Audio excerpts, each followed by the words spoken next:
श्रीक्षेत्र गोटे भक्तिमय परिवेश तो गोटे खेली जाइए तार भितर गोटे आध्यात्मिक परिवेश खेली तार भितर चारि वेदर पाठ कर ये विशेष भाव प्रथम थर देखा मिलला साम जदु अथर्व एभली भाव में चारि वेद पाठ कर सिंहद्वार निकट में यजुर्वेद पाठ कर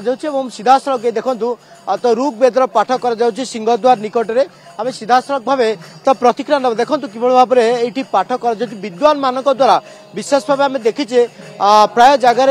विद्यार्थी जो मैंने पाठ करते किंतु ये विद्वान माने पाठ कर निहाती पक्षे प्रत्येक कोण अनुकोण गोटे गुंजरित होची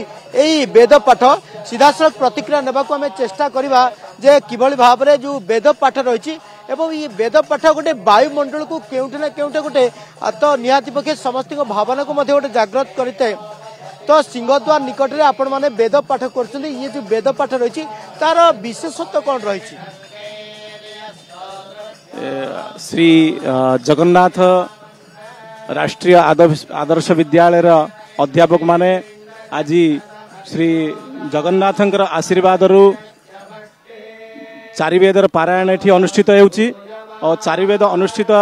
हेबा समय प्रथमे पूर्वद्वार रे ऋग्वेदर पारायण वर्तमान चली और आपण माने जानी पारुथिबे कि जो आमर कॉरिडोर उद्घाटन होउची तेणुकरी एठी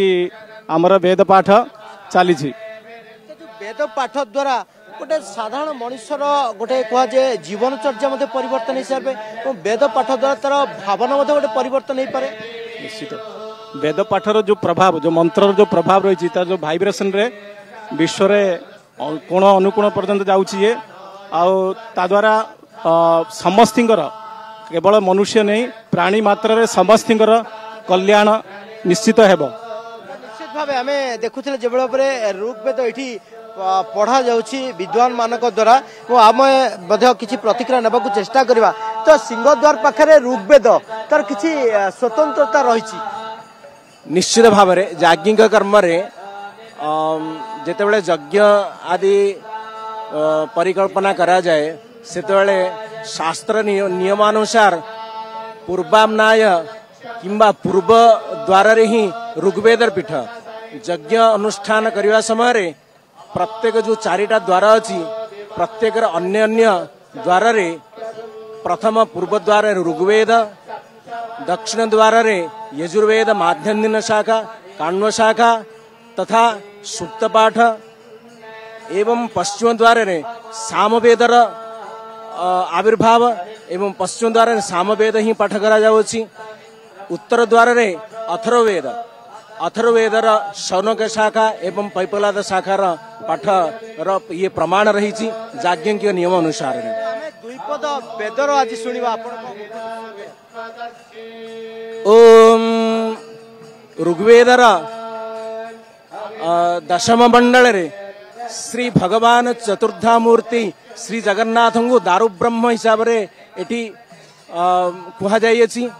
तेणु ये दारु शब्द भी मध्य ऋग्वेदर ही अच्छी तेणु से जो मंत्रटी मु आपण को शुणाइबी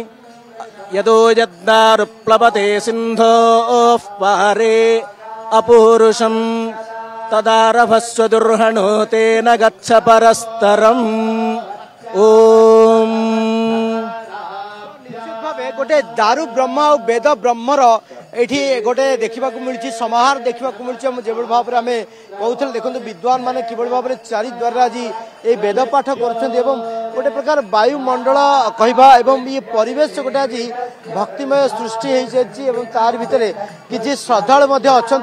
आम प्रतिक्रिया नेबाकू चेष्टा करवा तो आप कौटू आसछंती दक्षिण दिनाजपुर बालूरघाट पश्चिम बंग तक आसी तो ये जो विकास का काम हो रहा है, ये जो मंदिर का जाने के लिए जो डेवलपमेंट हो रहा है, आपको कैसे लगा? खूब सुंदर লাগছে। এর আগে আসছিলাম এত কিছু ব্যবস্থা ছিল না, এখন সবকিছু পাল্টে গেছে। আগে তিন দিক দিয়ে ঢুকতাম, এখন একদিকে যাচ্ছি। এটা ভালো লাগলো দেখে শুনে, খুব পরিষ্কার। यार जो বিউটিফিকেশন হয়েছে এটা কেমতে? খুব ভালো লাগছে, খুব ভালো লাগছে, খুব সুন্দর লাগছে, পরিবেশটা ভালো লাগছে। निश्चित भाव श्रद्धा प्रतिक्रिया नौले कहीं देखो जेहेतु आज यज्ञ आरंभ हम एवं ଶ୍ରୀମନ୍ଦିରରୁ ଅଗ୍ନିଜୀବ ଯଜ୍ଞ କୁଣ୍ଡ ରହିଛି ଯଜ୍ଞ କୁଣ୍ଡରେ ଅଗ୍ନି ଲାଗିବ ତାପରେ ହୋମ ଆରମ୍ଭ କରାଯିବ ତା ପୂର୍ବରୁ ସୂର୍ଯ୍ୟ ପୂଜା ସରିଛି ଏବଂ ଦ୍ୱାରପାଳ ପୂଜା ମଧ୍ୟ କରାଯାଉଛି ଇଏ ଯୋଉ ରହିଛି ତ କହିପାରିବା ଗୋଟେ ପ୍ରକାର ଇଏ ଆସନ୍ତା 17 ତାରିଖରେ ଲୋକାର୍ପଣ ଉତ୍ସବ ପୂର୍ବରୁ ଇଏ ଗୋଟେ ଆଧ୍ୟାତ୍ମିକ ପରିବେଶ ସୃଷ୍ଟି କରାଯାଇଛି ଏବଂ ଯାହା ଦେଖୁଥିଲେ କାହିଁକି ନା ଭକ୍ତ ପାଇଁ ଯୋଉ ପରିକ୍ରମା ମାର୍ଗର